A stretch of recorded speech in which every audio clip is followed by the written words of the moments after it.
Vale. Bueno, pues empezamos este café online. Ya no sé por qué número vamos, porque ya hemos hecho mucho. Buenas tardes a los que nos veis en directo y a los que nos veis después.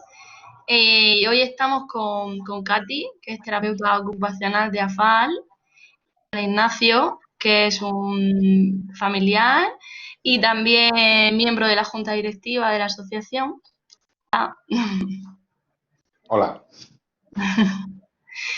Y bueno, yo soy Noelia, soy logopeda en AFAL, Cartagena y Comarca, y hoy vamos a hablar un poquito pues, sobre los problemas de la comunicación en las personas con demencia, aparte de por el propio deterioro de la enfermedad, pues por otras causas asociadas, como por ejemplo puede ser la pérdida auditiva, que es un tema muy frecuente y muy interesante en las personas mayores, como por ejemplo los problemas de voz, o cualquier otro problema, los de visión también, o cualquier otros problemas que puedan ir surgiendo, ¿vale?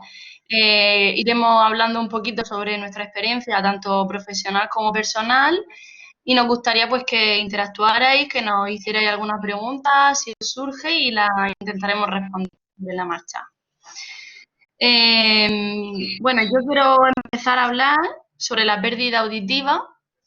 Eh, Hay un término que se llama presbiacusia, que es la pérdida auditiva normal en el envejecimiento y se produce pues por un deterioro en el oído. Igual que nos deterioramos enteros, pues el oído interno también se va deteriorando y lo primero que...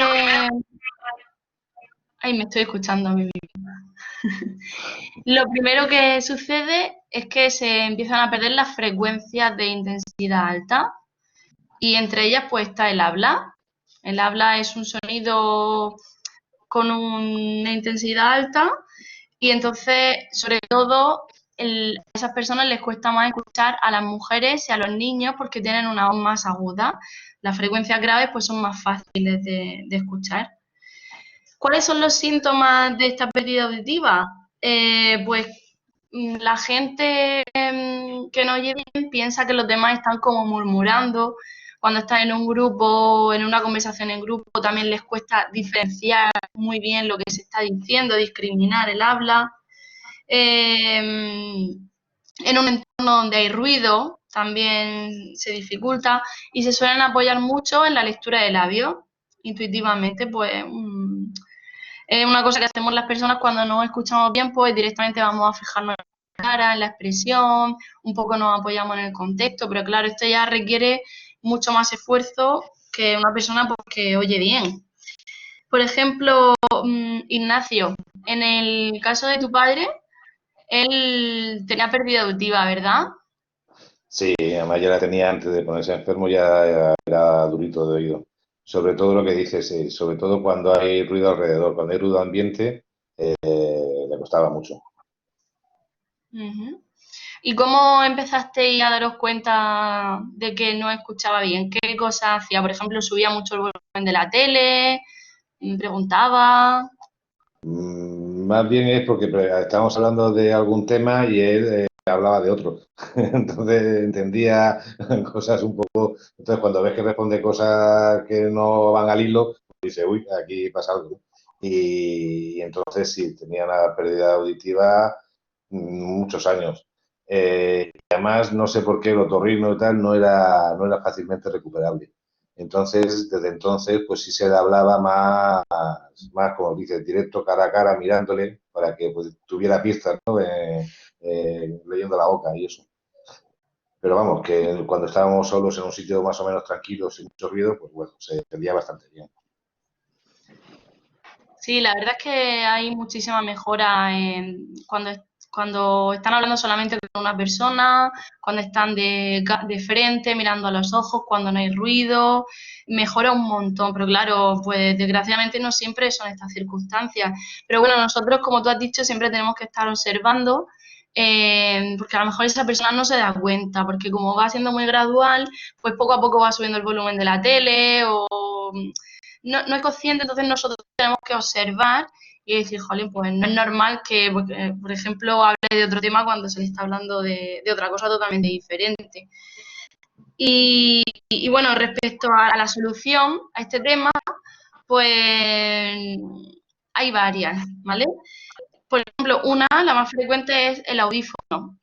Pero como ha dicho Ignacio, pues depende del tipo de pérdida auditiva. Hay veces que se puede poner un audífono o hay veces que no.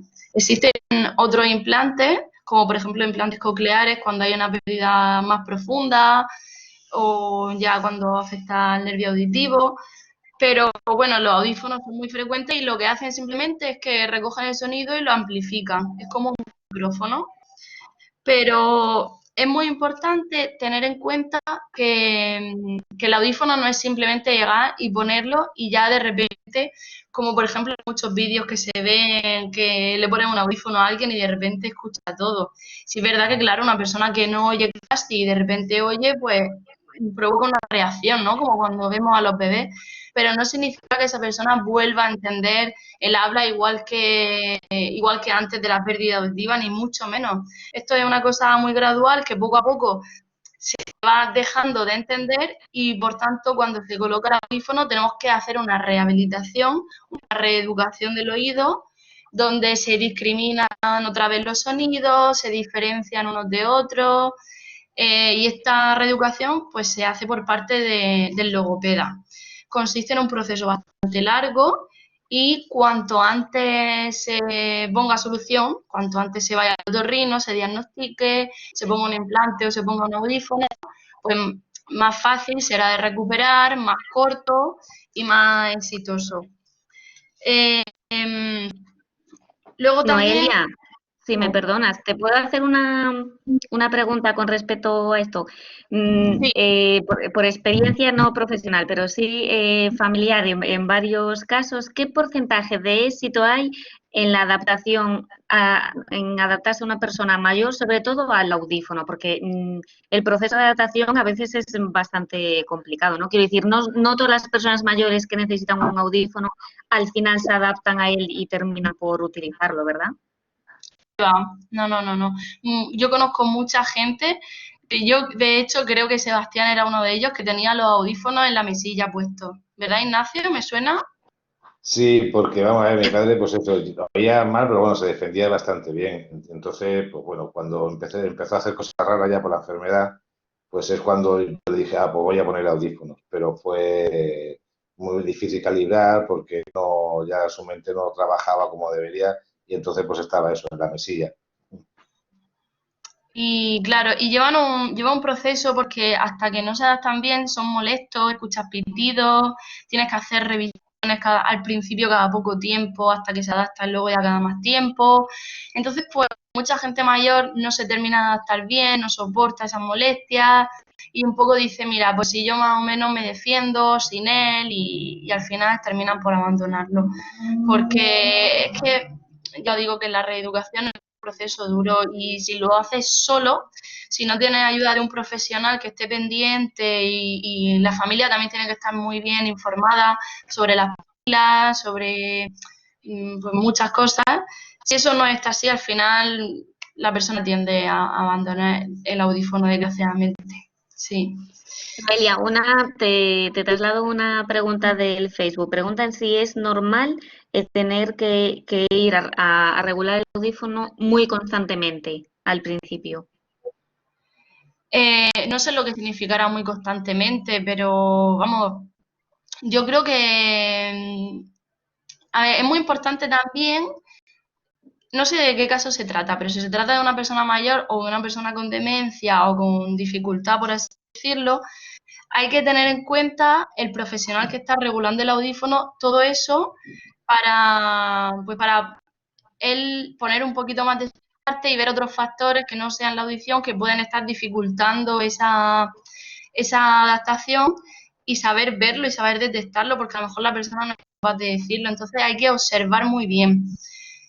Sí, al principio sí es frecuente, no sé, a ver, pues todos los días no, pero quizás una vez cada 15 días sí, porque eso también va cambiando, hay que ir adaptando, no es lo mismo en un entorno que en otro, puede ser que el audífono en un entorno funcione bien, pero luego en otro no. Entonces, tiene varios modos para entornos ruidosos, para entornos silenciosos. Sí, yo si tuviera dudas iría todas las veces que pudiera, pero claro, depende de qué duda sea, que te dé una explicación lógica y una solución. Si te dice, mira, pues esto es un proceso de adaptación, pues hay que esperar, pero que en un año o así debería estar más o menos adaptado. Bien, bien, bien, bien. Bueno, un poquito antes. Vale, perfecto.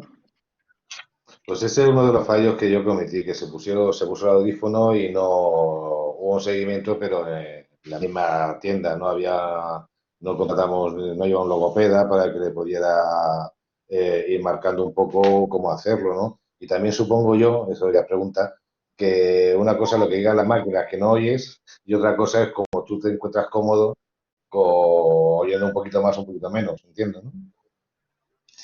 Claro, exactamente. Sí, es que hay varios tipos de pruebas para ver si el audífono funciona. Y entonces hay que diferenciar muy bien también de cuando no estás entendiendo, de cuando no estás oyendo.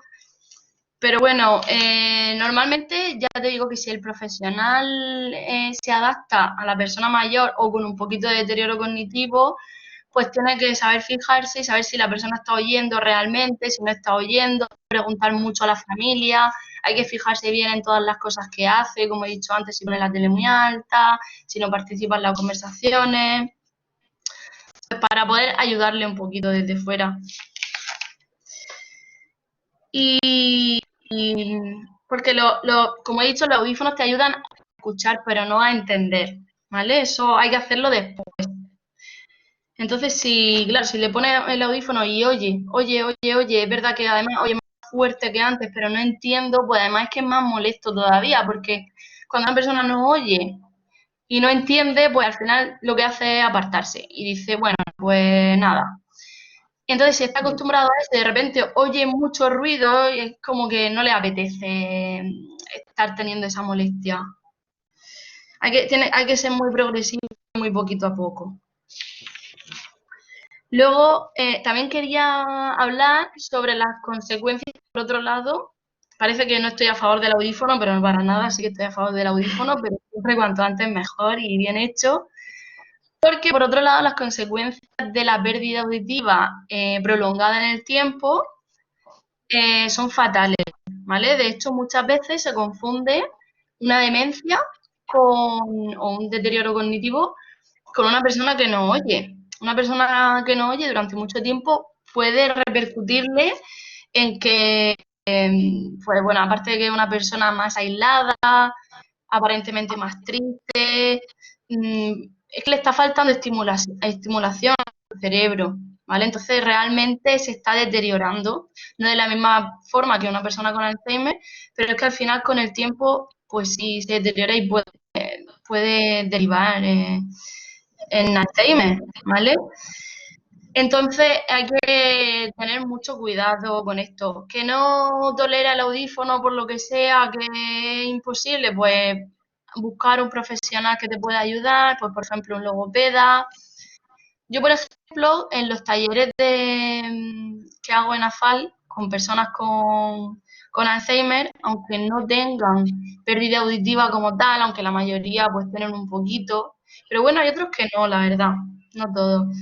Yo hago muchas tareas de discriminación auditiva. Por ejemplo, yo me tapo la boca y les digo, decidme si son iguales o son diferentes. Y le digo, casa, taza. Y me dice, pues son iguales, son diferentes. Y la verdad es que al principio de estas actividades les cuesta porque no están acostumbrados, pero conforme los vamos haciendo, van teniendo muy buenos resultados. Y es una manera también de prevenir, y de detectar dificultades, porque si tú estás en un grupo de 10 personas y ves que 9 personas suelen acertar casi siempre y una persona no, pues mira, ya puede ser que esté notando que no escucha bien. Y puede decirse a la familia que vayan al otorrino, que le revisen la audición, ¿vale? Porque a veces son cosas muy imperceptibles que no se ven a primera vista, pero con este tipo de tareas, vamos, se ve enseguida. Y ¿Qué más? ¿Tenéis alguna pregunta sobre la audición? En principio, ninguna. Está muy claro todo, Noelia. Porque Bueno, Nadia, sí, una pregunta. Por ejemplo, yo con mi padre al final llegué también un poco a la conclusión de que más que no oír, eso es lo que tú decías antes, no entender.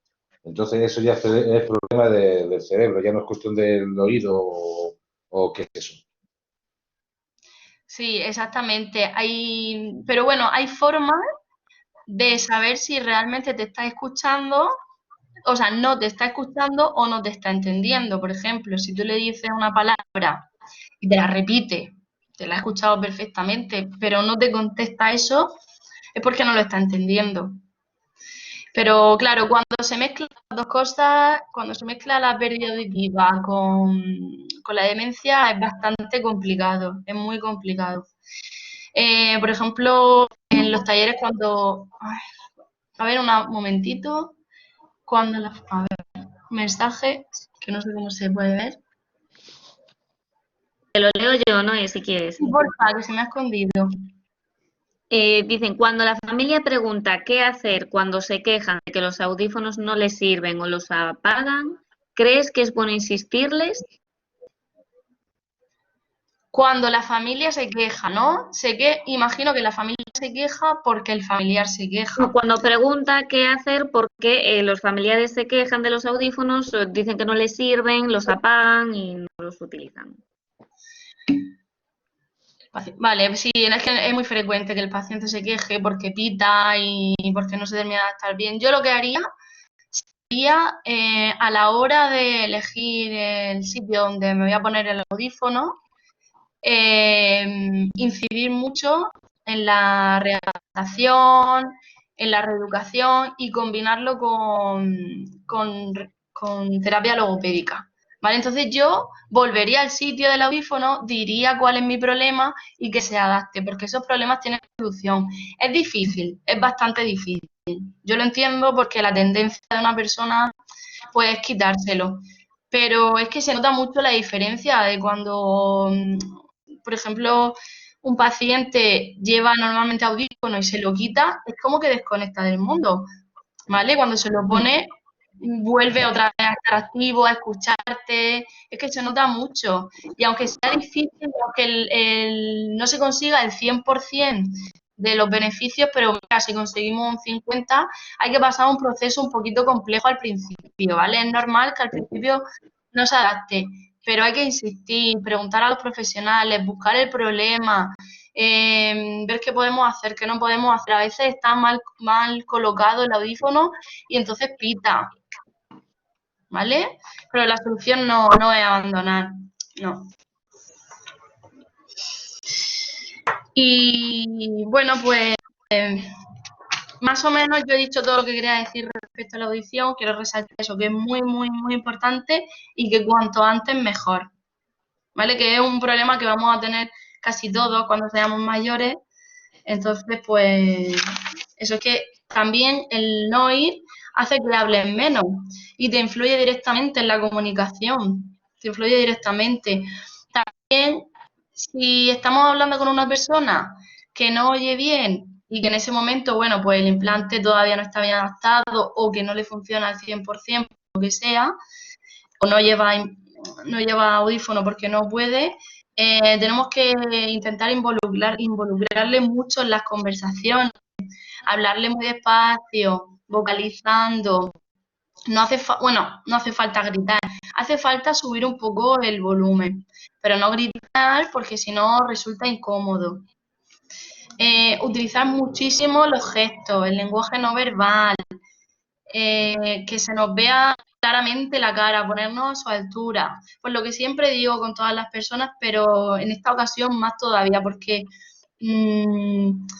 si una persona no oye bien y estamos de espalda y no nos puede leer los labios, que le resulta prácticamente imposible entendernos, porque entre que no nos ve la cara y entre que estamos más lejos y el sonido está un poco más difuso, entonces tenemos que centrarnos en la persona, porque de verdad que los resultados son buenísimos, nada, haciendo esto. Noelia, Nos pregunta Antonio, hola, ¿se podrían hacer ejercicios de reeducación sin el audífono o es recomendable que no se lo quitemos en los ejercicios para ayudar en la adaptación de este? Depende del caso, pero en este caso de personas mayores sí que es importante que sea con el audífono, porque bueno, ya esa persona no va a recuperar esa audición que ha perdido, entonces tiene que adaptarse a su nueva realidad, que es escuchar con el audífono. Sí, no, porque yo creo, corrígeme si me equivoco, pero yo creo que a lo mejor quitárselo es como dar pasos hacia atrás en la adaptación, ¿no? Quiero decir, al final ellos se sentirían más cómodos sin él y seguramente prefieran, ¿no? Tratar de reeducar el oído sin el audífono, pero sabiendo que será la solución más válida, ¿no? Para su problema. Vale, Claro. otra pregunta. Antonio, te refieres a que se puede recuperar la audición simplemente con la reeducación, ¿no? No, yo creo que Auditiva. se refiere en general a, pues, como para hacer paralelo a la adaptación del audífono, otros ejercicios de reeducación auditiva sin él. No, yo Pablo pregunta también si aún con el audífono intenta leerte los labios, ¿crees que puede ser como una señal de que algo no está bien programado y si este caso sería reeducable? el apoyo de los labios no es malo que esté y es normal porque es un recurso, una herramienta que esa persona ha utilizado durante mucho tiempo, que le ha servido, que le complementa, no es una alternativa, es un complemento. Entonces no pasa nada porque lo siga haciendo, es normal y es bueno, es beneficioso. De hecho, nosotros leemos los labios también intuitivamente. Vale, Antonio especifica que en lo que se refiere con lo de hacer ejercicios sin audífono o con audífono sería para frenar el deterioro, ¿no? Si además de hacer la adaptación del audífono, sí sería recomendable hacer también otros ejercicios sin él, para frenar el deterioro auditivo. No, yo lo haría con el audífono. A ver si por lo que sea en ese momento pues no tiene el audífono porque se le han gastado las pilas o yo qué sé, o que no lo tiene, pues vale, sí, y tienes que hacer ejercicios, si puedes, pero depende de qué tipo de pérdida auditiva, ya te digo que te va a costar trabajo y te va a costar la voz también, porque nosotros hemos tenido pacientes con mucha pérdida auditiva y hacer ejercicio de discriminación auditiva sin el audífono es súper difícil, bastante con que te entiendan lo que le estás diciendo. Ponerte ciertas palabras son iguales o diferentes es bastante complicado.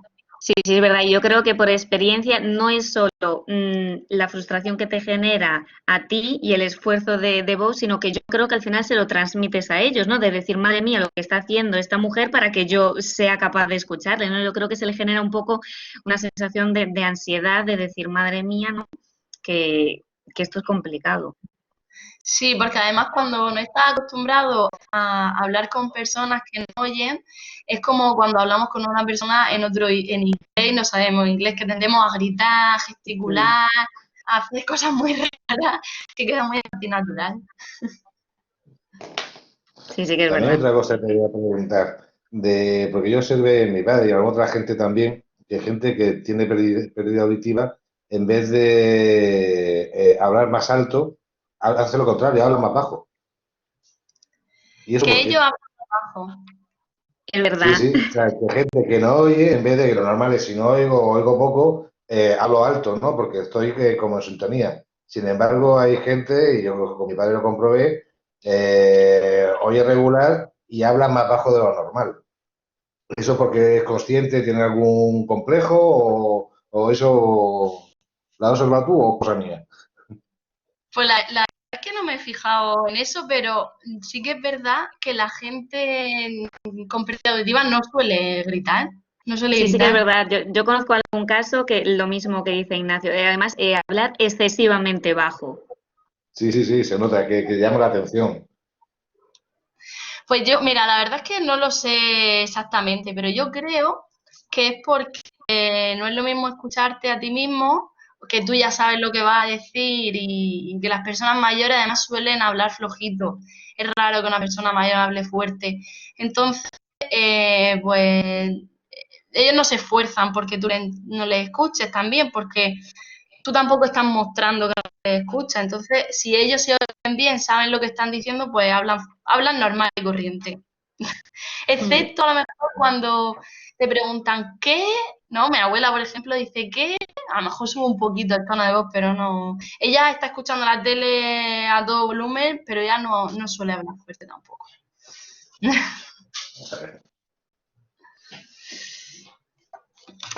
¿Hay alguna pregunta más, Katy? No. Vale. Bueno, pues ahora quiero hablar de un tema, por ejemplo, que estábamos hablando antes, de la voz, que también he invitado a Ignacio porque pues su padre era un caso especial que no suele ser muy frecuente, pero sí que está presente. La verdad es que el pobre tenía todos los ingredientes para dificultar sus comunicaciones y aún así era una persona súper comunicativa. Sebastián tenía una laringectomía, es decir, le quitaron la laringe y entonces pues no tenía voz, ¿verdad, Ignacio? Si quieres cuéntanos un Exactamente. poco. Hombre, el padre pues tenía un cáncer de garganta, le quitaron la laringe, entonces pues respiraba directamente por la tráquea, no por la boca. Entonces, desde que lo operaron, pues probamos varias cosas. Estuvo yendo a unas clases de voz esofágica o algo así se llama, ¿no, Noelia? Sí, Que, pues bueno, tragar aire y al soltar el aire, pues se habla. Y bueno, ya empezaba a tener problemas de cabeza, entonces no le fue bien. Después también conseguimos un aparatito que pasaba el aire, pero bueno, por cuestión de cabeza tampoco le funcionó. Sin embargo, desde que estuvo contigo, sí es verdad que él, sin querer, hablaba. Y hablaba muy bien, hacía frases enteras, otras veces no, ¿eh? Pero si estabas atento y pendiente, pues mi padre y yo teníamos conversaciones bastante normales y bastante buenas. Solamente había de vez en cuando a él, pues en su cabeza venía una idea y me cambiaba el palo de lo que estábamos hablando, así de golpe que a ella me despistaba, ¿no? Pero de otra forma sí que conseguía tener una conversación decente y la verdad que daba gusto, que daba gusto. Y además, sobre todo, lo hacíamos por la mañana. Yo lo cogía a mi padre en casa, íbamos andando, cuando íbamos andando, o cuando iba en la silla, a tal, y siempre nos parábamos a tomar un café allá antes de entrar. Porque esa es otra, que no sabes lo que vas a tardar en llegar cuando íbamos andando, ¿no? Y siempre tomamos ahí un café, y ahí es donde él realmente, por la mañana, despejadito, y nos entendíamos, pero es complicado. Es complicado y tú muchas veces tienes que hacer de adivino y otras veces es pues seguir la conversación por donde tú creas y realmente pues el otro pues entraba siempre atrás, la verdad, pobre. Pero bueno, que teníamos una socialización, era una conversación que la verdad pues ya tenía muy poquitas, ¿no? sí. Lo que has dicho antes de la voz es que cuando a una persona le quitan la laringe, pues ya no habla igual que los demás, no tiene voz en sí, entonces se utiliza un poco el eructo, lo que se hace es que se inyecta aire y se saca un eructo, pero no es un eructo como el normal, sino como expulsar aire fuerte y a la vez se vocaliza para que se saque como una especie de voz y decir, pues primero se aprenden vocales, después se aprenden las palabras, después frases y se puede tener una conversación perfectamente, pero claro, lleva un entrenamiento igual que lo del audífono, un entrenamiento súper largo y en este caso sí que es bastante complejo. Entonces, en una persona con demencia es muy difícil. Coge aire, aguántalo, ahora suéltalo. Pero bueno, como él ya había empezado un poquito antes de su enfermedad, pues más o menos con esos restos que había aprendido, pues lo utilizamos y la verdad es que bastante bien, bastante bien. Pero eso, necesita una persona que se ponga con él, que sepa adaptar las actividades, no les vamos a poner directamente que lea una frase, pero si empezamos con sílabas, luego cuando lo vemos que va cogiendo el tranquillo le ponemos palabras y cuando se motiva también yo hacía mucho, a lo mejor en un grupito de 2, 3 personas que entre ellos hablaran. Por ejemplo, Sebastián, si tú ibas y hablabas con él y le preguntabas, él te respondía. Además es una persona súper sociable, muy correcta, muy educada, pero así por sí de iniciar a hablar no solía hacerlo y solía estar en silencio si estaba en grupo, porque claro, entre que no oye bien, entre que no comprende muy bien la conversación, entre que no comprende muy bien la conversación, perdón, y entre que le cuesta mucho hablar y es consciente de que los demás no le entienden, pues un esfuerzo increíble que decide pues no hacer, ¿vale? Aparte de que se pierde la iniciativa por comunicar con esta enfermedad. Pero bueno, aparte de los problemas de la laringectomía, no sé si, Katy, tú has tenido algún caso así en tu experiencia con personas mayores. No, sí tuve en mi práctica profesional algún caso, pero sobre todo con gente con traqueotomías por accidentes de tráfico en neurología. ¿Qué pasa? Que cuando estábamos en la fase de tratamiento en la que yo los tenía, no habían iniciado todavía el tratamiento logopédico. Entonces, era lenguaje verbal, lenguaje escrito, con pizarras y no, la verdad es que no. Con personas mayores sí, un montón de casos de pérdida auditiva, pero no vi nunca ningún caso como hablamos ahora. Hombre, yo lo que sí puedo decir es que, bueno, mi padre, pues, intentamos el curso y tal, realmente contigo, Noelia, avanzó mucho. Además, porque ya no hablaba mejor o peor según él quisiera, sino según le salía, era natural. No era muy consciente, pero mejoró mucho. Y yo a los familiares que puedan tener algo parecido, o sea, un logopeda viene muy bien. Después ten en cuenta que, quieras o no, al final son muchas horas en que mi padre estaba aislado, quieras o no, porque no oye, no puede hablar, tal. Pero los ratos en que le dedicas, además, no vale el decir, voy 2 minutos, hablo y me voy. No, hay que buscar el espacio para que se explaye, porque yo empezaba las conversaciones y eran, pues eso, era como conseguir sacarlo del aislamiento, poco a poco, ¿no? Y entonces a los 5 minutos ya se va animando y además habla mejor, cuenta historias.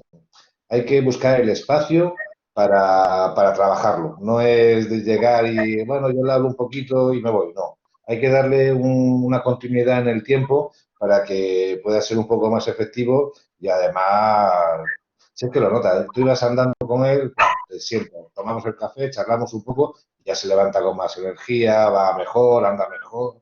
O sea, se nota mucho. Entonces, buscar esos espacios es complicado porque todos vamos como vamos, ¿no? Pero es complicado. Pero es necesario encontrar esos espacios y sobre todo un profesional que le enseñe un poquito y que lo anime sobre todo.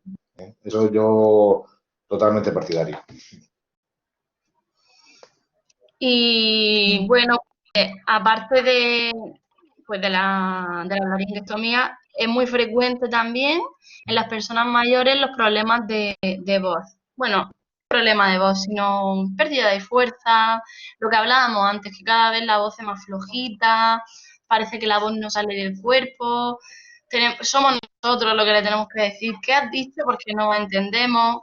Esto también es algo natural, pero sí que es verdad que aparte de que sea algo natural, hay estudios que están empezando a investigar que el Alzheimer puede ser que se detecte en las fases iniciales por la alteración de la voz.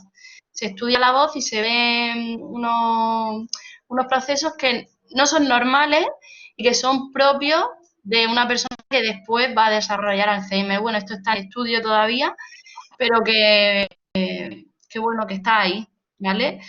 Y el logopeda pues también se encarga de fortalecer la voz a través de la respiración, de que salga una voz más clara, más potente, pues como dije en el otro vídeo, cantando, haciendo ejercicios de respiración también, ¿vale? Para fortalecer las cuerdas vocales, que esto también servirá pues para tragar, para tener toda la musculatura que sea más resistente, ya que con la edad pues se va deteriorando. Y este pues también sería uno de los problemas que dificultan la comunicación. Ya quiero pasar a los problemas de comunicación en general, ¿vale? Una pregunta, Noelia, antes. Vamos, no es mi caso porque yo las cosas que tenía mi padre es que no se atragataba porque no respiraba por donde comía, ¿no? Pero sí es, ¿cuál es la relación de tratar bien el logopeda y tal, y así evitar o retrasar problemas de deglutición y todas esas cosas que mucha gente tiene?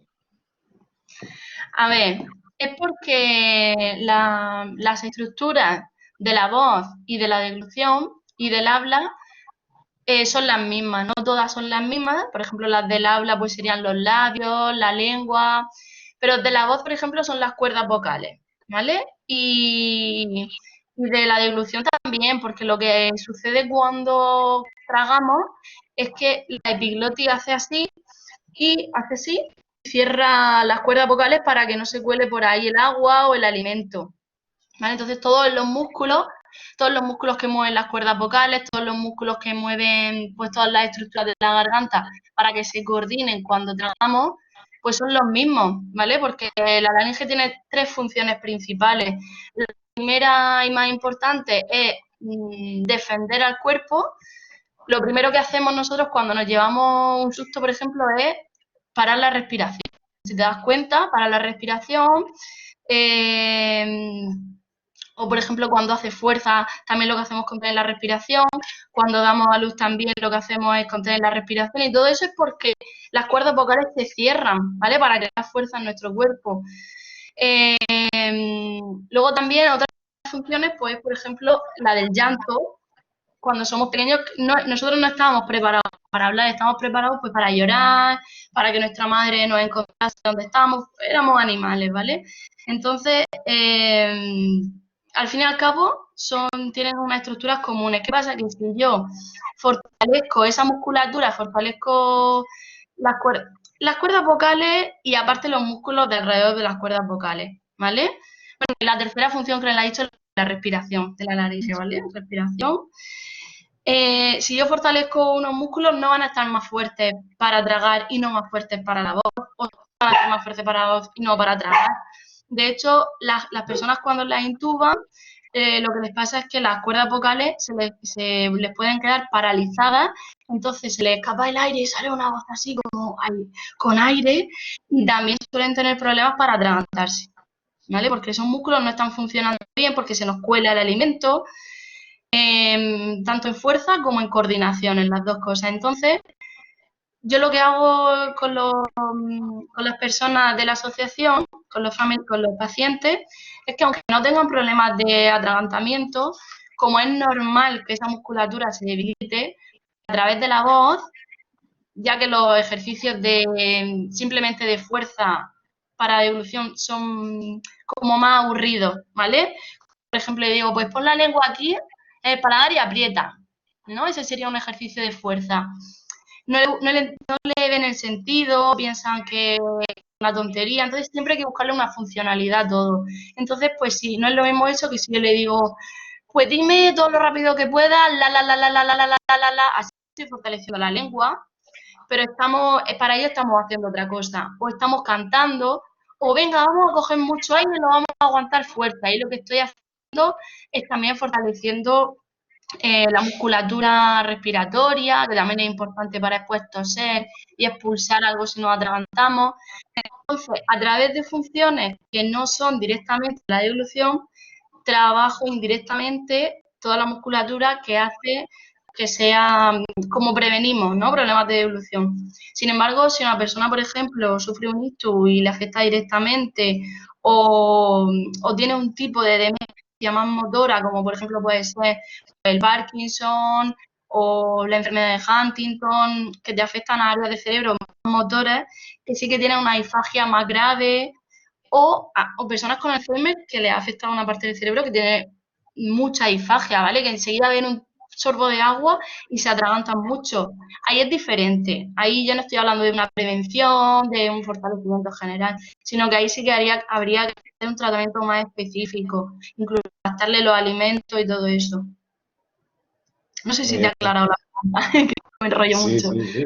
No, no, ha sido magistral. Porque muchas veces la gente no entiende qué hacemos los logopedas en la asociación. Muy, muy frecuente le dices, pues mira, tenemos servicio de fisio, ay, qué bien fisio, porque le cuesta andar, porque tal, sí. Estimulación cognitiva para la memoria, para la atención. Y logopeda no hace falta porque habla bien. Porque estamos vistos como el típico niño que no pronuncia bien, que va al logopeda y que va. La logopedia en estos últimos años ha ampliado muchísimo, estamos avanzando un montón y especializándonos en muchos campos que se tocan o se tocan desde otras especialidades, pero de manera más leve, porque claro, en los hospitales, por ejemplo, las personas que trabajan lo de la disfagia, los problemas de atragantamiento, normalmente son los enfermeros.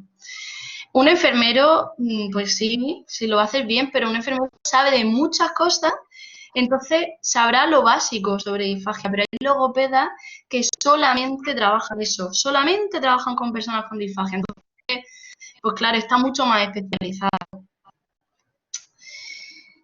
Yo no estoy 100% especializada en eso porque trabajo más cosas, pero sí que, pues más o menos sé un poquito. Yo, desde luego, el cambio de mi padre desde que iba contigo a tal fue importante. No solamente el hablar, que también, que se notó un montón, sino también en que son horas que estás socializando. O sea, eso también es muy importante. Es ocupación, es hora que está haciendo cosas que aparte que le vienen muy bien porque le vienen muy bien, también son horas que le quita de estar quieto en un sillón, aislado. O sea, que hay que tenerlo en cuenta todo. ¿Eh? Y aparte que mi padre, tú lo sabes, o sea, le vino fenomenal. Muy bien, muy bien. Sí, la verdad es que el aislamiento es muy triste. Yo quería hablar un poquito sobre eso, no sé si hay gente viéndonos y tienen familiares con Alzheimer o con demencia. Y es muy, muy triste el aislamiento y la falta de comunicación, porque una persona que no comunica, que no participa en las conversaciones, al final parece que no existe. Entonces, tenemos que hacer mucho por incluirle en la conversación, por hablarle, por que nos cuenten. Katy, ¿qué opinas tú sobre esto, sobre la comunicación? Sí, a ver, yo creo que, bueno, aparte en cuanto a lo de la visibilidad de los logopedas, cierto es que yo creo que hay que luchar un montón por eso, ¿no? A los terapeutas ocupacionales nos pasa también un poco que muchas veces vamos ligados en entretener a la gente y no en rehabilitar a las personas, pero bueno, yo creo que la comunicación es fundamental para todo, para nuestro día a día, para desempeñar nuestras actividades, para nuestra propia identidad personal. Entonces yo creo que ya no solo de cara a los familiares, ¿no? De que digan como que les afecte que su problema, que su paciente no puede, o sea, su familiar no puede comunicarse con ellos, sino para ellos mismos, ¿no? Pues no solo el aislamiento social y que muchas veces que los ves que como que llega un momento que se dan ya por perdidos. Es decir, a mí me pasaba con la abuela de mi marido, que al principio sí te preguntan, ¿no? Si no te escuchan bien, te preguntan, ¿cómo dices? Y te vuelven a preguntar, pero después de 3 o 4 veces ya tiran la toalla, ¿sabes? Y dice, pues ya prefiero como que quedarme sin saber de lo que está hablando todo el mundo, ¿no? Por no parecer tan insistente y tan pesado preguntando 100 veces que están hablando, ¿no? Y después la afectación que tiene en las habilidades y destrezas cognitivas, ¿no? Pues porque el no poder comunicarte y el no poder entender lo que te están diciendo te va a afectar a nivel cognitivo y en general a tu desempeño diario. Yo creo que la verdad que es una parcelita súper importante. En general en todas las personas, ¿no? Pero en cuanto a las personas mayores, hay mucho trabajo que hacer. Bueno, aquí también vamos a ver, es que hay que verlo como, según creo yo, sobre un conjunto. Vamos a ver, hay una cosa que suele pasar, que por ejemplo, pues mi padre es el que está enfermo, mi madre es la que está al lado, llevan 50 años juntos, ¿vale? El paciente generalmente al que le echa la bronca y al que no le hace caso es al que está con el 24 horas. O sea, en este caso mi madre, Totalmente. ¿vale? Entonces, si un día llega mi padre y consigue hablar y que se entienda bien, pues mi madre se sorprende. Eso ya da paso a unos momentos en el día en que ya no es la rutina de siempre. Ya la cosa viene bien para ella y para él, para los dos. O sea, la comunicación es súper importante, es Mm. fundamental. Entonces, esa labor de conseguir que uno se pueda hacer entender, sobre todo con el que está 24 horas, que se lleva todo, todos los palos, pues es clave. Es clave en retrasar la enfermedad, es clave en tener un buen ambiente en casa, es clave en muchísimas cosas. Vamos, a cualquiera, incluso aunque no oiga bien o que tal, ir a logopeda, lo veo algo muy, muy, muy, muy, muy necesario, por lo menos en estos casos. O sea, ayuda mucho. En todo, hay que verlo todo como en conjunto, ¿no? Y yo lo veo súper positivo. O sea, lo tengo demostrado, para mí. Gracias, Ignacio, gracias. Sí, es verdad. Sí, Es también es verdad, verdad. hay que ver la parte de la persona que acompaña al familiar, porque es muy duro vivir solo con una persona que casi no te habla y que no tienes con quién hablar, porque al final tú también te sientes solo y dices, jolín, es que necesito tener una conversación con alguien. No nos damos cuenta hasta que no lo tenemos delante, ¿eh? No nos damos cuenta, porque no es lo mismo vivir solo que vivir con alguien y no poder comunicarte. Es difícil. ¿Y qué estrategias pensáis vosotros? ¿Qué estrategias os han funcionado pues para mejorar la comunicación, tanto para haceros entender, o sea, para entenderos entre vosotros como para fomentar que hablen, que comuniquen? ¿Qué estrategia utilizáis? Yo creo que sobre todo no perder los nervios, ¿no? Ni los nervios ni la paciencia. Y yo tengo claro que prefiero repetir las cosas 100 veces antes que esa sensación de ver que te quedas sin decirlo por no repetir, pero sin embargo sabes que la persona no te está entendiendo, ¿no? Que, pues, sobre todo eso, ¿no? El no tirar la toalla. Pues mira, adaptarte un poco a cada persona y a la problemática que presente, pero sobre todo eso, seguir intentándolo, porque yo creo que el quedarte a medias es frustrante para ambas partes. Sí, Sí, yo lo tengo muy claro. Yo siempre he dicho que cada uno, lo he dicho ya muchas veces, muy pesado, pero bueno, hay que elegir las batallas. Entonces, cuando uno va a hablar con alguien, que tenga tiempo y paciencia para hacerlo. Si no, déjalo para mañana. Mm. Vamos a ver, estamos en un mundo en que vamos todos muy rápido y a veces o tú estás nervioso o no, ese día no tienes paciencia, pues no intentes hacer cosas lo que tú has dicho a medias. Si vas a ponerte a hablar, a que ejercite y tal, tienes que ir con paciencia y con el tiempo necesario. Si no, pues sí, es verdad, Ignacio. Normalmente hacemos las cosas muy rápido y normalmente compatibilizamos el... Ah, Ignacio se está reconectando. Bueno, compatibilizamos el hablar con alguien mientras hacemos algo, ¿no? Pues yo estoy en la cocina y mientras hablo con mi familia o lo que sea, pues estoy cocinando o tal. Pues cuando hablo con una persona con demencia, tengo que estar hablando con ella y centrándome solamente en eso. Y súper importante tener habilidades de escucha y escuchar. Es mucho más importante escuchar. Simplemente con eso ya, vamos, bastante. Y además, muy importante es el tema de conversación, porque a lo mejor nos está escuchando perfectamente, nos está entendiendo, pero no le interesa. Es Mm. como todo. A mí me pasa, yo cuando estoy en una conversación con mucha gente y el tema no me interesa, desconecto. O sea, mi mente se va a otro sitio. Entonces, también muchas veces con las personas con demencia lo que hacemos es hacerle siempre las mismas preguntas. Bueno, ¿y qué has comido? Y no sé qué, y no sé cuánto. Que a veces sí funciona, pero otras veces nos puede servir para sacarle algunas palabras, pero no para que nos cuente algo o para tener una conversación. Mm. Entonces, depende, hay que saber muy bien conocer la vida de la persona, saber a qué se ha dedicado, qué cosas le gustan, porque de repente si le hablas de su tema favorito, de repente empieza a hablar o como que llama su atención. Yo resaltaría que ese también es un tema. Eso sería más bien la comunicación, pues para tener una conversación y para charlar un ratito. Pero es que hay otros problemas más a diario que se encuentran, que es simplemente cómo saber si le duele algo, cómo saber si está incómodo, cualquier cosa. Son muchas veces les cuesta expresarlo. Nosotros hemos tenido muchos casos pues de usuarios de la asociación que de repente de un día para otro están mal, los ve inquietos, no saben lo que les pasa, se frustran, están irritables y luego resulta que tenían infección de orina, que les dolía una muela, que yo qué sé, que estaban incubando alguna cosa, que tenían fiebre, todas esas cosas ellos no saben expresarlo muchas veces, entonces tenemos que observar y Yo como lo decía, tengo... adivinar.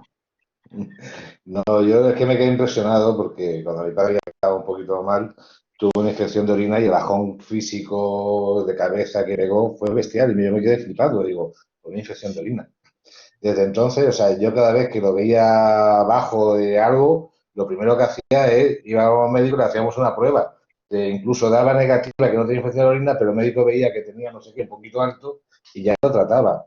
O sea, es importante adelantarse porque vamos a ver, cuando hay esta enfermedad son escalones que van para abajo. Lo puedes bajar rápido o más despacio. Cuanto más previsión tengas o más controles, más conozcas y tal, pues la bajada será más despacio. Y ese es el objetivo. Precisamente no hay otro. Pero es importante porque a veces son bajones que te complica, o sea, te complica la vida a todos. O sea, te hundes tú, el enfermo pues está peor y se complica todo mucho que sea a nivel de cabeza. Entonces, estar atento. Al familiar siempre lo conoces. Y entonces, cuando veas cosas raras, algo pasa. Hay que buscar qué pasa. Pero rápidamente, sin titubeos.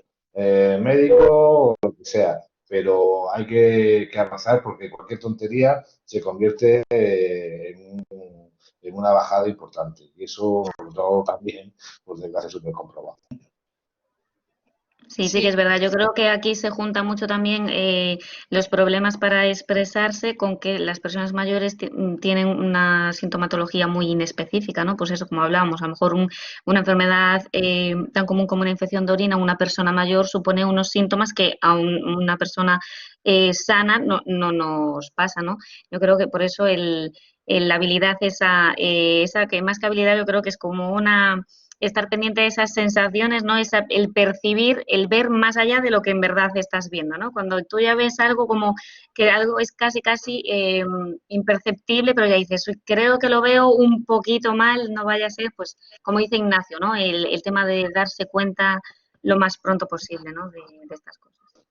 Sobre todo porque es un problema que él no te va a decir nada. Es ver.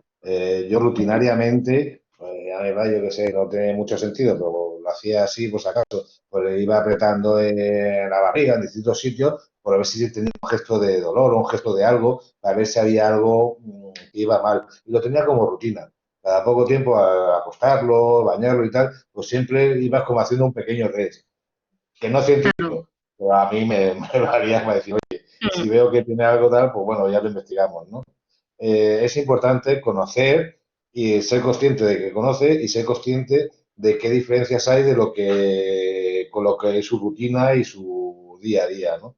Creo que es clave, sobre todo por eso, porque cualquier chorrada es que son bajones importantes y eso hay que vigilar. Sí, como Sí, dices, es pues al fin verdad. y al cabo es la comunicación no verbal, los gestos y la postura y las reacciones. Y una pregunta, Ignacio, como has estado mucho tiempo cuidando a tu padre y además como sé que te has esforzado mucho en comunicarte con él y todo eso, ¿crees que en todo ese tiempo a ti te ha servido para aprender más sobre, pues, sobre observar a las personas cuando hablan, sobre fijarte en los gestos, sobre ver un poquito más allá, pero ya en todas las personas? Sí, o sea, ya me ha pasado y además yo tengo amigos con sus padres que he dicho, oye, llévalo al neurólogo, ¿sabes? Porque no dice que tenga nada, pero dice, oye, pues lo conozco de poco, pero tú por si acaso llévalo al neurólogo o algo y tal. Sí, te coge, ves cosas y aprendes mucho, la verdad es que aprendes mucho. Y también tiene su parte, extrapolándolo, ¿no? Positiva de aprendizaje y de crecer como persona y de saber cosas, ¿no? Eh, yo la relación con mi padre cuando estaba enfermo, pues ha sido lo mejor de mi vida con él. Porque, bueno, pues tal, pues ha estado muy bien. O sea, a mí, pues bueno, digamos que he aprovechado las circunstancias para sacar algo positivo. Y sí que te das cuenta y ves y aprendes y diagnosticas incluso, ¿no? Un poco así de aquella forma. Y por desgracia, pues aciertas de vez en cuando. Sí, sí que es verdad. ¿Y Que tú yo qué creo opinas? que al final te hace crear una sensibilidad especial, ¿no? Sí, A detectar cosas ya minúsculas, pero que también se toca. A mí a veces me pasa en el sentido que a veces veo de más. ¿Sabes? Quiero decir, yo creo que estás tan pendiente de experiencias que tú has vivido o de casos que tú has tenido que a veces es difícil separar un poco, ¿no? Lo personal de lo profesional. No sé si a ti te pasa, María, pero Y aparte hay una pues, cosa, porque claro, yo soy consciente que a muchas cosas he llegado tarde, he aprendido tarde. Entonces, si alguien lo mm, puede evitar que llegue pronto, pues mejor. ¿Sabes? Aunque tengas que decir algo, pues yo lo digo. Será, no será, tal cual. Pero bueno, yo creo que merece la pena, ¿no? El decirlo y que, oye, pues si alguien le ayuda y se trata antes de la gente, pues creo que es mejor. Y además que sí que es mejor de sí o sí. O sea, es que no hay otra.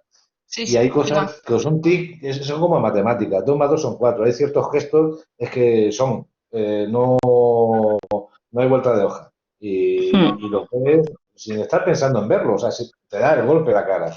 Tú ves algo y dices, esto es esto. O puede ir por ahí. Y bueno, ya aceptas mucho. sí.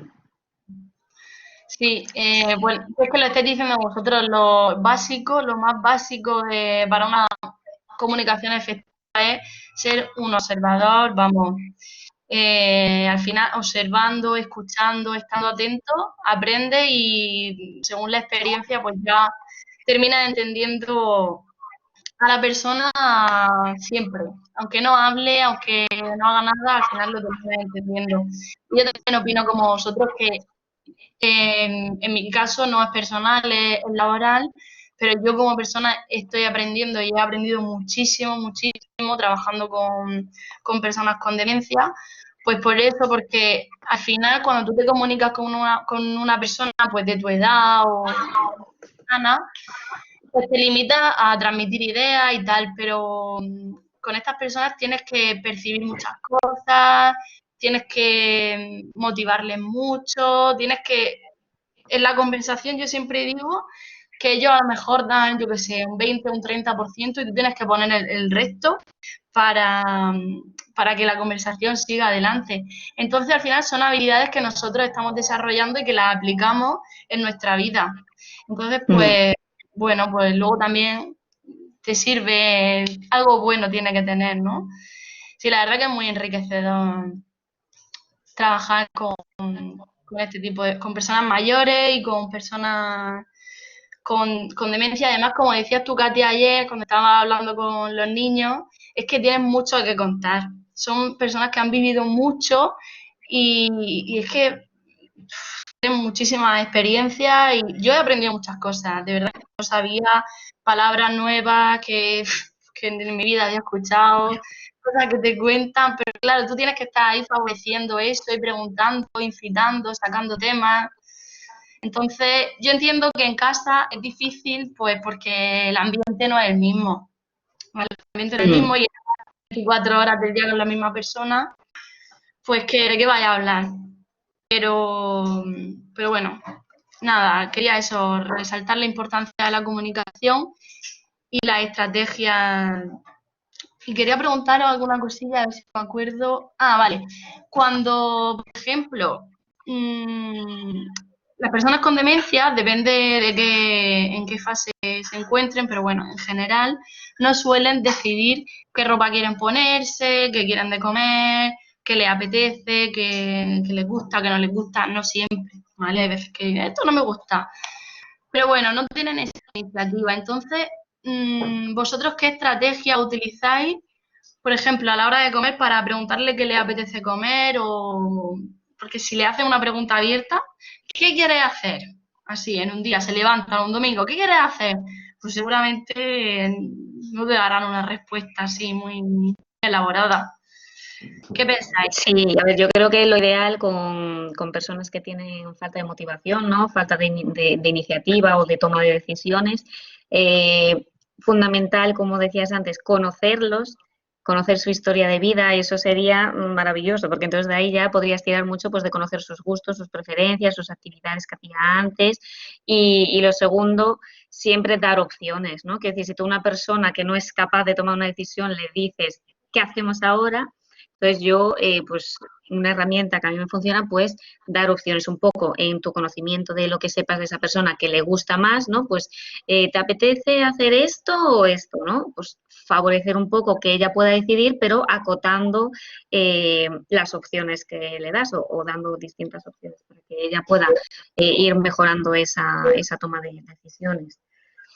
Es complicado, ¿eh? La gente mayor es cierto que le cuesta a veces decidir, ¿no? Y sobre todo nosotros, que sabemos que es un problema que puede aparecer, creo que debemos de fomentar o ayudarles para que puedan mejorar esta habilidad suya y no decidir por sí mismos, ¿no? Yo creo que es nuestra labor luchar pues, con mejorar esto, pues eso, pues dando diferentes opciones o intentando hablar un poco de qué gustos tenía antes y a lo mejor ahora no quiere decir pues qué le apetece más, pero sí, pues qué te gustaba hacer tú cuando eras joven o qué hacías con tu marido cuando ibas en los veranos o qué hacíais cuando os juntabais toda la familia en Navidad. Pues yo creo que ahí puedes sacar muchas ideas de cosas que le gustan para seguir favoreciendo que se impliquen actividades significativas y no en otras que nosotros le ofrecemos por falta de conocimiento, ¿no? Bueno, ahí yo con mi padre, claro, es que depende de las fases, que son muchas fases, va cambiando mucho. Me acuerdo que al principio pues le decía, venga, vamos a la cocina y vemos lo que hay, dime qué quieres comer. O sea, es inducirle un poquito que la decisión no es suya, pero cuando ve las cosas dice, ah, pues eso, o por lo otro. Sí. Después va avanzando y entonces tú ya pues vas viendo, sabes cómo lo conoces, el conocimiento. Entonces, pues si yo lo llevo a la puerta de Carmelita, que mi padre ha sido muy niñero toda la vida, ¿sabes? Pues se partía de risa viendo siempre de los niños, uno corriendo con la mochila, con no sé qué, no sé cuánto y tal. Entonces, ahí se activaba, o ir a ver el mar, o a las nietas, navegando ahí en el club, haciendo cualquier actividad. Entonces, va por fases. Primero es, a ver, hay que darle, creo que siempre que se pueda, hay que darle como primero la opción, primero general, y conforme vaya degenerando, pues vas limitando, pero le vas encauzando. La cuestión es que la sensación suya es que decide él, o él ha opinado, él ha dicho algo. Esa es la clave. ¿El qué? Da igual. La cuestión es que él se sienta partícipe de alguna forma, ¿no? Entonces, hay que ir así y hay que ir adaptándose a cada etapa. Sí, es verdad, no es lo mismo llegar y ponerle a una persona la comida directamente en la mesa que, como tú has dicho, vente a la cocina, lo ves, lo eliges, ya es otra forma de... Claro. Estamos hablando de que todo esto es un encaje de bolillo, porque vamos a ver, si yo tengo 24 horas libres, pues sería más fácil, ¿no? Pero tienes que ir haciendo un poco de, cuando puedes lo haces, cuando no, pues bueno, pues toma macarrones, pues macarrones. Hay Claro, que ir un poco así. sí, pero muchas veces las familias pues se encuentran con que es que le estoy preguntando y no me contesta, o es que me dice a todo que sí, o me dice a todo que no. ¿Quiere? A lo mejor le dice, ¿quiere un yogur? Y dice sí, y luego no lo quiere. ¿Sabes? Esas dificultades de comunicación que aunque a ti, Ignacio, te parezcan evidentes o ya hayas aprendido a eso, hay familiares que todavía les cuesta trabajo, sobre todo cuando la persona tiene dificultades de comprensión, ¿sabes? Que le preguntan una cosa y te dice que sí, que no, por decirte algo. Que esa ha sido otra vez de mis guerras. O sea, mi madre, pues mi padre con la tráquea y tal, es que no lo entendía.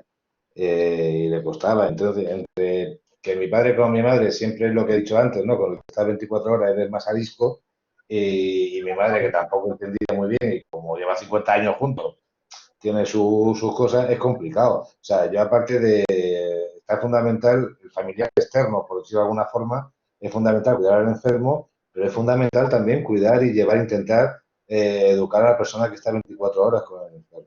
Es muy Sí, importante. O sí, sea, casi más incluso. O sea, hay que saber llevarlo y saber, por lo menos, dar directrices. Es muy complicado, no se consigue nunca llevarlo bien con tu concepto de persona de otra generación, con que has mirado más, has estudiado un poquito, has hablado más, yo qué sé, te has interesado un poquito más, ¿no? sí, Entonces, es muy importante educar también a la persona, al marido, a la mujer o quien esté con él 24 horas. Y es fundamental, porque mi madre, vamos, no le pregunta, claro, lo que tú dices, le pregunta una cosa, mi padre a lo mejor ni ha entendido, ni ha escuchado lo que dice sí o no, y después es todo lo contrario. O sea, claro, eso todos los días. Mi madre se crea porque le dice que ha dicho que sí, luego es que no. Entonces, todas esas cosas hay que saber mentalizar y llevarlo. Es muy complicado. Esa es la parte quizás más complicada que yo me he encontrado. A mi madre, mentalizarla primero es que es muy duro. Una persona que lleva 50 años contigo, que reconozca que con quien has estado está mal, está enfermo, que no es sí, quien era. Eso es no misión imposible, pero casi. Entonces hay que intentar paliarlo como puedas. Y es complicado, es mucha paciencia también. Hay que tener mucha paciencia para todo en estas cosas. sí. Sí, nosotros en la asociación, de hecho, uno de los principales problemas con el que nos encontramos es este, los familiares mayores que ya tienen, como dice, una idea instaurada, tienen pues su forma de ser y es muy difícil explicarle que cambien todo. Es que al final tienes que cambiar todo, todo, todo, la forma de comunicarte, tienes que entenderlo, tienes que tener muchísima empatía, aceptarlo también, que es duro. Entonces, un papel muy importante que intentamos hacer los profesionales es el de apoyar a la familia, darle estrategias, darle pautas, porque al fin y al cabo son los que están 24 horas del día con ellos, igual los cuidadores. Por eso también insistimos mucho en la formación, tanto de cuidadores como de familiares. Como esto es lo que yo quería hacer un poquito con esta charla, pues que diéramos estrategias que le puedan ser útiles a personas que nos estén escuchando y que se encuentren con esas situaciones día a día y que pues, al final es que terminas cansándote. Entonces, que vean que es normal, que nos pasa a todos y que lo único que podemos hacer es preguntar, buscar apoyo, buscar estrategias, porque no existe una estrategia para todo el mundo, pero sí algunas, pues mira, que pueden ser útiles, si no, pues adaptándolas y bueno, que siempre podéis preguntarle a todos los profesionales que trabajan pues con vuestro familiar, que ellos os ayudarán, os asesorarán, porque los familiares son parte imprescindible, no muy importante, son imprescindibles. Por mucho tratamiento que nosotros hagamos dentro de los talleres, si en casa no se siguen unas pautas o no se adapta a todo el entorno, no hay nada que hacer. Mm. Sí, sí que es Hombre, verdad. Yo hay creo cosas, que hay mucho cosas. la importancia que radica en los cafés online, ¿no? Estos que estamos haciendo, yo creo que sobre todo gracias a los invitados, pues el caso de Ignacio hoy, por ejemplo, que yo creo que son ejemplo para las familias, ¿no? Porque nosotros damos nuestra visión, nuestras herramientas, nuestras pautas desde la parte de profesional, ¿no? Pero yo creo que sobre todo a las familias que conviven día a día pues con este problema, la experiencia de otras familias es lo que les da un poco más de luz, ¿no? Yo creo que por eso lo que queremos conseguir, ¿no? Con estas reuniones en las tardes es, pues eso, que se pueda aprender, por un lado, de lo que nosotros podamos ofrecerles y, por otro lado, pues de las experiencias de otras familias que están pasando por lo mismo y que en verdad saben perfectamente por lo que están pasando y lo que están viviendo. Vamos a ver, es que ten en cuenta que cuando entra esta enfermedad en una casa, cambia tu vida entera. O sea, mi padre siempre ha sido un tío pues, muy pulcro, educado, muy tal. Claro, pero llega un momento en que él le ponía la comida, tenía su cubierto y tal y cual, y come con las manos. Porque mi madre eso todavía no lo ha entendido. Todavía no lo ha llegado a entender. Y entonces la escala de valores, todo eso te cambia totalmente. Es muy duro. Y es muy duro para el enfermo, o quizás menos para el enfermo porque se entera menos, pero que convive con él, la pareja generalmente, es un trauma que también hay que tratarlo y hay que cuidarlo. Por eso los respiros familiares, los tratamientos y tal, que se hacen a PAL. Y sobre todo ver otra gente que te cuenta la experiencia y dice, que no me pasa a mí solo. Eso también es bastante fundamental para que la gente tenga por lo menos un poco de decir, bueno, es que no, las cosas son una tragedia, pero es así. Y entonces no se sienta tan solo, ¿no? Y es muy importante cuidar al cuidador. Es muy importante.